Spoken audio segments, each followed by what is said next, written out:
Welcome back to the channel, and I'm so excited to be speaking about The Witness, episode 7 of Apple TV's Presumed Innocent. What a crazy episode. A lot of things get revealed that we didn't know. Definitely a lot to digest here, so I'll just get right to it. The last episode we saw Raymond collapse, and we pick it right up from that moment, and he gets taken to the hospital. It's crazy, it's chaos. That last scene we saw Rusty go to the rescue and try to save his life. There's a lot of things happening in this episode, but I love the scene where De La Guardia is wanting to push for a mistrial and Tommy is not. The truth is the jury saw Rusty go all hero. We get a scene with Judge Little, De La Guardia, Tommy, and Rusty, and Raymond's second chair, Maya. And Judge Little is, asking the question, what are we thinking? Are we thinking? Just love her lines in this episode so much. Rusty decides to, defend himself and be lead counsel, even though the judge thinks it's not a good idea. And LaGuardia has obviously issues with that. He's obviously wanting to declare a mistrial, and Rusty doesn't take it. And so I think that one of the greatest lines in this episode came from LaGuardia, and he says, Raymond used to have this saying when a case went south. He says, there's medium rare fucked, there's medium plus, there's well done. I think we might be well done fucked. I love that line so much because it was like probably the only scene in the entire episode that I laughed out loud. Rigo gets called as a witness. We see that. There's a lot of wait, what moments. Wait, what moments are they go kind of like this. Wait, what? So there was a lot of wait, what moments in this episode. Rusty and Eugenia are talking in the car, and she says something that I was not expecting, and asks Rusty if she tell you she was keeping the baby, ? Implying that he might have killed her after she told him that she was going to keep the baby. And so also implying that they both knew perhaps that she was pregnant and that the baby was his, which is kind of weird, honestly. Kind of threw me off a little bit. The other thing that comes out in this episode is the Rusty's offer to Reynolds, which is a reduced sentence for confessing to Polhemus's murder. We also find out that Rusty takes pills. He's hiding that fact from his wife. The pill that he is taking is Ritalin.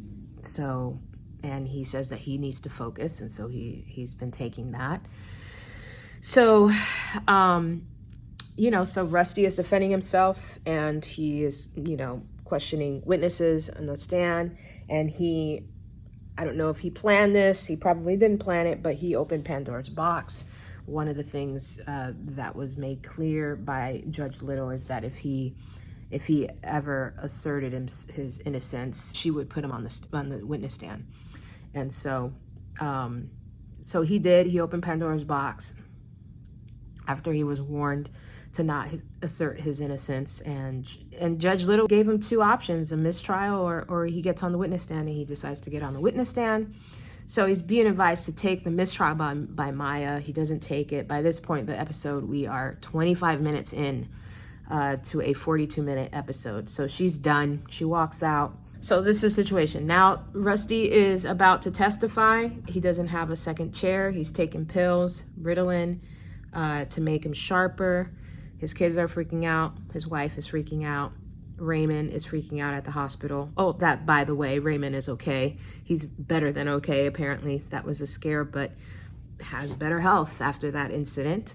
Tommy is trying to, the idea of Tommy proving himself to be a worthy prosecutor is, you know, the pressure of that is pretty high. And so we see that with sweaty armpits, you know, the day he's going to question Rusty. And surprisingly, Raymond shows up. Doctors have cleared Raymond. And so that was another wait what moment in the episode. Maya also shows up after she said she wasn't going to be there. She gives him a call and they have a talk, and then you see her coming into the courtroom. So that was awesome. That was really cool to see. And then the questioning happens. Tommy goes to town and questions Rusty. And this episode had probably some of the most intense court scenes I've seen. The way this episode ends is I was waiting for this, and you know, we've all been asking this question: where is the murder weapon? And we finally get to see the murder weapon. Tommy gets congratulated, you know, for a job well done and in questioning Rusty. And he's happy. He's all smiles. You could tell he's just proud of himself and the work that he did. So he goes home and we see his house has been ransacked. He finds his cat, and with it he finds the murder weapon with a note that says, "Go fuck yourself." And that is how the episode ends. Now, who could have delivered the murder weapon to Tommy's house?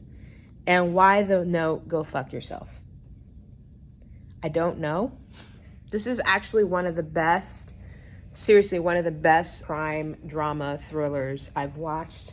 The way they have everything about it. The cast doesn't miss a beat. Everyone is in their A game, every single person. There's not a weak link in the cast. Astounding work from everyone. And yeah, I don't know anymore, guys. So I'm asking you, who do you think delivered the murder weapon? Finally, we have one. So next week is the season finale, and we can't, I don't even know how this is going to end. We are going to see what happened to her, what happened to Carolyn. We will know. And so, anyways, let me know your thoughts. I don't have any. Literally just, I don't have any except for WTF. This episode was insane. And yeah, I look forward to some answers next week. So let me know your thoughts, and don't forget to like this video. And yeah, we'll talk to you soon. Bye.